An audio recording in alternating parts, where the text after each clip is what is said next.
जिन लोगों ने महंगाई करनी थी वो IMF से मुआहदा करके अपनी हुकूमत के बाद लंदन दफा हो चुके हैं। कमी आ जद्दो आएगा तो लग पता जाएगा, तो वो आप एहतजाज करें, इनकी सेहत पे कोई फर्क नहीं पड़ेगा। जिस बंदे की तनख्वाह 10,000 है उसको बिजली का बिल आ रहा है 12,000 14,000, वो खुदकुशी ना करे वो क्या करे। उसके बाद मुझे दुख होता है ये देख के कि आवाम बिल जलाने पे मजबूर हो गई है, लेकिन मैं आवाम को एक चीज कहता हूं कि आप बिल जला के किसको दिखा रहे हैं कि हमने बिल जला दिए। आप ये फैसला करें कि जनाब हमने बिल नहीं देने, तो ये आप किसको दिखा रहे हैं कि जनाब हम बिल नहीं दे रहे। उसको दिखाएं जिसके सर पे जूं रेंगती हो, उसको दिखाएं जिसको आवाम की फिक्र हो। मैं आवाम को बहुत सिंपल बता रहा हूं, इसका कोई सोल्यूशन नहीं है।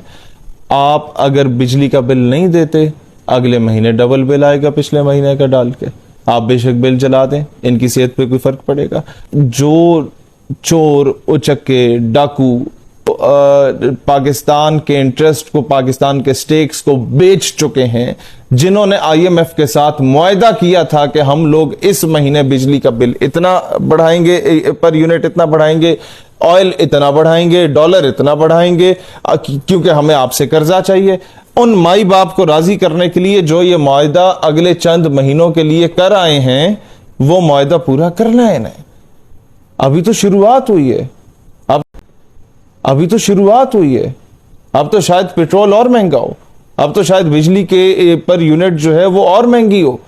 तो इसका कोई सोल्यूशन नहीं है। आप बेशक पूरी कौम उठ के खुदकुशी कर ले, आप भूल जाएं कि ये 1 रुपया भी आपकी वजह से सस्ता करें, ये नहीं करेंगे।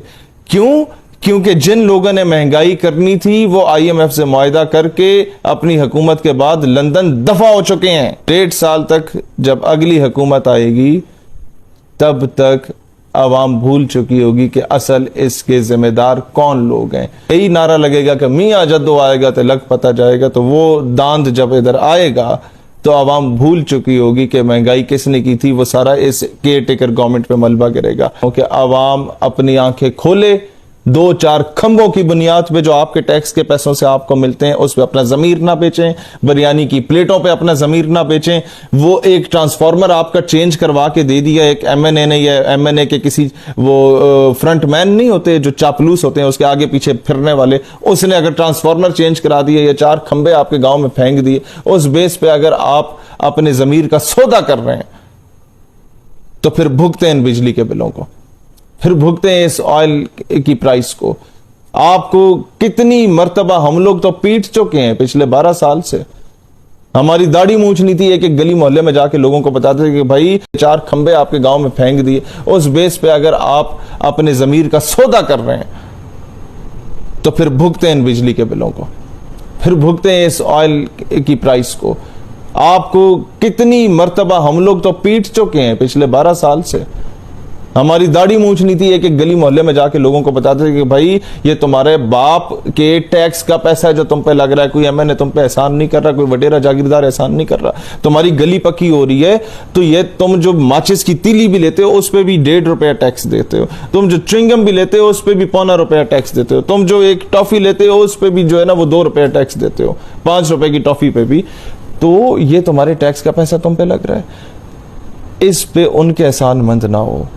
जब हम लोग इस बेस पे 5 साल हमारे पूरे पाकिस्तान के ये चोर MNAs MPAs, चोर हुकूमतों के लोग आपको ट्रक की बत्ती के पीछे लगाएंगे, आपकी कॉल अटेंड नहीं करेंगे, आपसे बात करना मुनासिब नहीं समझेंगे, आखिरी 4 महीने में आपको 2-2 खंबे दे देंगे और उन 2 खंबों पे आपको अगले 5 साल फिर लटका के फिरते रहेंगे।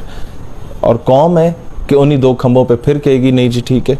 और अक्सर तो ऐसे उल्लू के पट्टे के कुरान पे हल्फ उठवा लेते हैं कि आप हमारे साथ ही पक्के रहेंगे क्योंकि हमने आपको खंबा दिया। तुमने अपने बाप के पैसों से खंबा दिया, रियासत पाकिस्तान का पैसा है, और रियासत पाकिस्तान के पास जो पैसा है और मेरे आपके टैक्स का पैसा है वो